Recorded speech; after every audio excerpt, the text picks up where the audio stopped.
I'm back with Northern Virginia mom, Stacy Langton. Her website, mamagrizzly.org. Stacy, you were talking about how you discovered these two sexually explicit books. You were able to check them out. You took them home.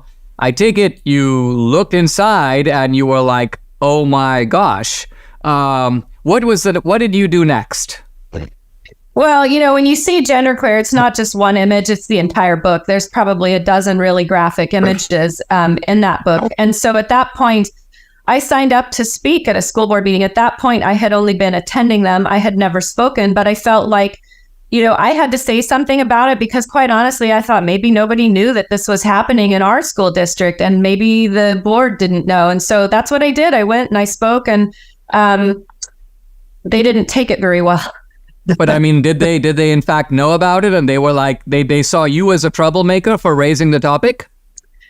I'm not sure about that. Quite honestly, I have some questions as to how these books get into the library system. From what I understand now, 2 years later, the librarians have pretty much carte blanche. They can purchase and bring in whatever they want. So that's why the books don't exist in every single high school library in our system, because there might be some that are like, not that one.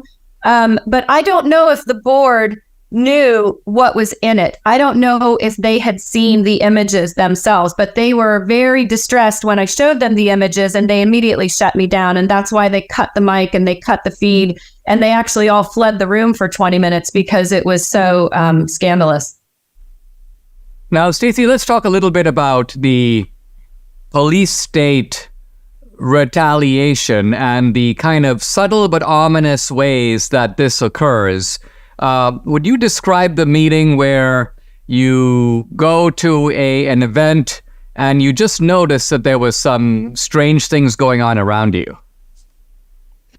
Well, when the October 4th memo came out that year from Attorney General Merrick Garland, we felt like we should push back on that a little bit here as parents. And so we held a protest. We went on Sunday, October 17th, down to the Department of Justice on Constitution Avenue.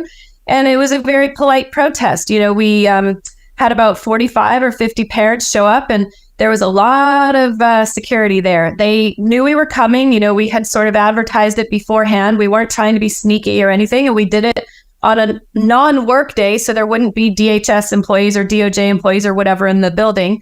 And, there was a lot of police presence and a lot of Department of Homeland Security presence. It was kind of unnerving.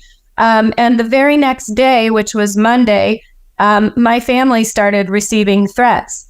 So, I just think that's a little coincidental because I didn't start getting threats immediately after I spoke at the school board meeting. You know what I mean? Like I had a lot of people at the time very vitriolic toward the message because they were saying I was anti-LGBT or whatever, I don't like gays or something like that. But I still hadn't received any threats. I didn't get threats until we stood in front of the DOJ on October 17th.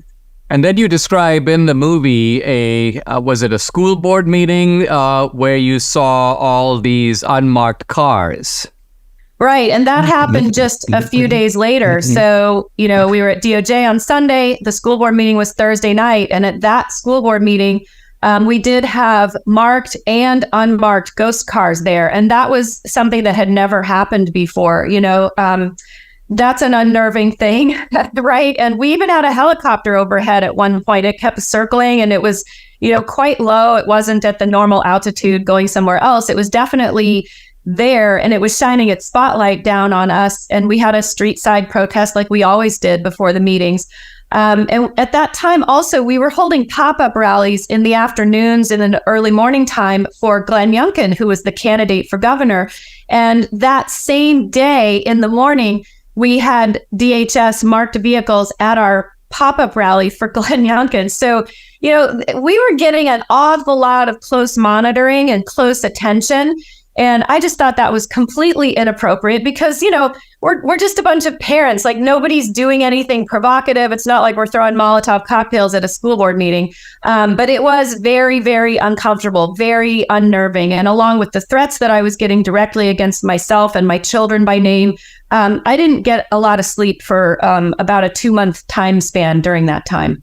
We'll be right back with Stacy Langton, the website mamagrizzly.org. You can follow her at X. It's at mamagrizzly.org. MAMAGRIZZLYORG. During times of political upheaval and economic uncertainty, which is right now, it's crucial to have a reliable source of financial guidance and insight. That's where Dr. Kirk Elliott, PhD, and his esteemed wealth management advisory firm come into play. Dr. Kirk Elliott has distinguished himself with 2 PhDs in economics and theology. He's built a reputation in expert financial solutions tailored to your unique needs. His firm specializes in wealth management, offering a comprehensive array of services to protect and grow your assets in an ever-changing world. In an environment filled with economic volatility, shifting political landscapes, finding a trusted partner during these challenges is essential. Dr. Elliott's firm employs cutting-edge strategies and an understanding of the markets to guide you toward financial success. Go to KirkElliottPhD.com. That's Kirk Elliott, 2 L's, 2 T's, KirkElliottPhD.com/Dinesh. Book an appointment. They will explain their process about investing. That's KirkElliottPhD.com/Dinesh, or you can call or text. Here's the number, 720-605-3900. Again, 720-605-3900.